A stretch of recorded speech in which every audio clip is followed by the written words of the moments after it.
Hi అండి, నేను మీ Chandrika. Welcome back to Ask Wonders. ఈరోజు వీడియోలో నెల్లూరు స్టైల్లో చేపల పులుసును అయితే మనం రెడీ చేస్తున్నాం అనమాట. చాలా బాగుంటుంది. చాలామంది కొన్ని పద్ధతుల్లో చేస్తుంటారు, కానీ మనం మాత్రం పక్కా నెల్లూరు స్టైల్లో ఈ చేపల పులుసుని మనం రెడీ చేసుకుందాం. మరి ఈ చేపల పులుసు ఎలా చేసుకోవాలో చూసేద్దాం పదండి. ముందుగా నేను ఇక్కడ 1 కేజీ వరకు చక్కగా శుభ్రం చేసిన చేప ముక్కలను అయితే తీసుకున్నాను.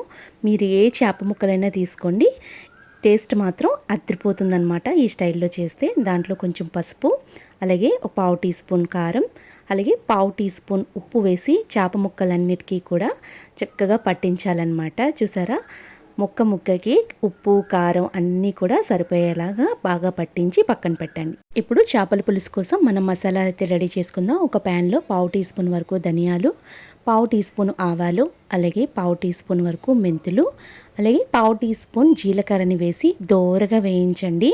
మనకి మసాలా అంతా మాడిపోకూడదనమాట. మాడిపోతే టేస్ట్ మారిపోతుంది, కాబట్టి జస్ట్ వెచ్చబడితే సరిపోతుందన్నమాట. ఇట్లా వెచ్చబెట్టుకొని మిక్సీ జార్లోకి తీసుకొని మెత్తని పౌడర్ని చేసి ప్లేట్లోకి తీసి పక్కన పెట్టుకోండి. ఇప్పుడు ఒక గిన్నె తీసుకొని 40 గ్రాముల వరకు చింతపండుని తీసుకొని చక్కగా వేడి నీళ్ళతో నానబెట్టుకోవాలన్నమాట.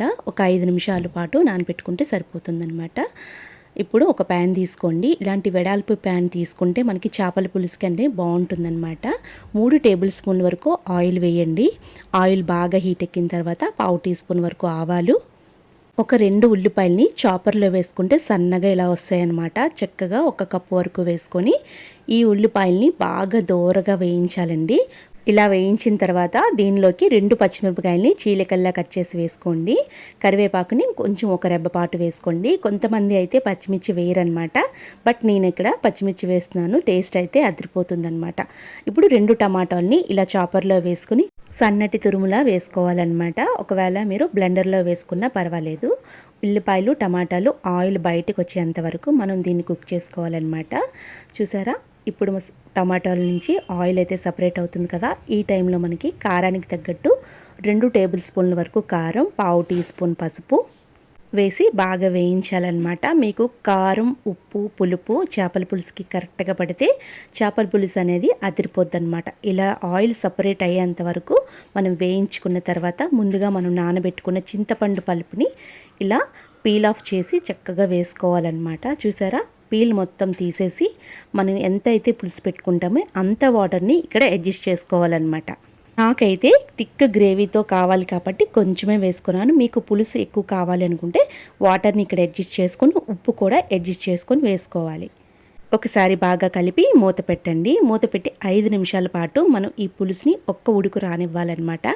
చూసారా, ఇలా ఉడికి వచ్చిన తర్వాత ఒకసారి బాగా కలపండి. కలిపిన తర్వాత ముందుగా మనం సిద్ధం చేసుకున్న చేప ముక్కల్ని ఇలా ఈవెన్గా ప్యాన్ మొత్తానికి సరిపోయేలాగా పరుచుకోవాలన్నమాట.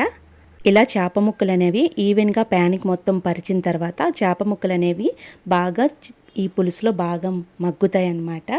ఒకదానికి ఒకటి మీద వేస్తే మనకి పులుసు అంత బాగా పట్టుకోదు, కాబట్టి ఇలాంటి వెడల్పాటి బాండీ పెట్టుకొని ఈ చేప ముక్కల్ని చాలా కుక్ చేసుకుంటే బాగుంటుందన్నమాట. చూసారా, ఒక 5 నిమిషాల పాటు ఈ చేప ముక్కలు వేసిన తర్వాత గరిటె పెట్టకుండా మీరు ఒక్కసారి ఇలా చుట్టుపక్కల నుంచి జరిపి చేప ముక్కల్ని టర్న్ చేసుకోవాలన్నమాట.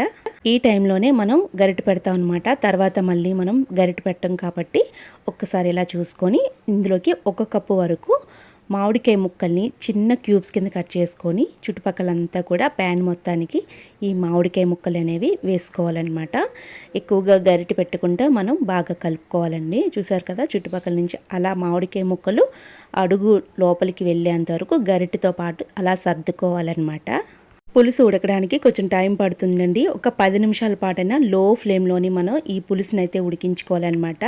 ఇప్పుడు మూత తీసి చూసాం కదా. ఇప్పుడు మనం ముందుగా రెడీ చేసుకున్న ఈ మసాలా పౌడర్ని అలా పైన చల్లేసి కొద్దిగా స్పూన్తో కానీ అలా గరిటెతో కానీ జస్ట్ మసాలా లోపలికి వెళ్ళేంత వరకు అలా లోపలికి సర్ది పెట్టుకోవాలన్నమాట. ఈ మసాలా ఫ్లేవర్ మొత్తం కూడా మామిడికాయ ముక్కలకి చేప ముక్కలకి బాగా పడుతుంది. మినిమం ఈ పులుసు మనకి ఉడకడానికి 20 మినిట్స్ అయితే పడుతుందండి. ఇప్పుడు మూత పెట్టి మరొక 10 నిమిషాల పాటు చక్కగా లో ఫ్లేమ్లోని కుక్ చేసుకోవాలి. చూసారా, ఆయిల్ మొత్తం కూడా సపరేట్ అయ్యింది కదా. ఇలా ముక్కల్ని గరిటె పెట్టకుండా బాగా కుదుపుకోవాలన్నమాట. మొత్తం అంతా లోపలికి వెళ్ళి చాలా బాగుంటుంది. చూసారు కదా ఎంత బాగా వచ్చిందో.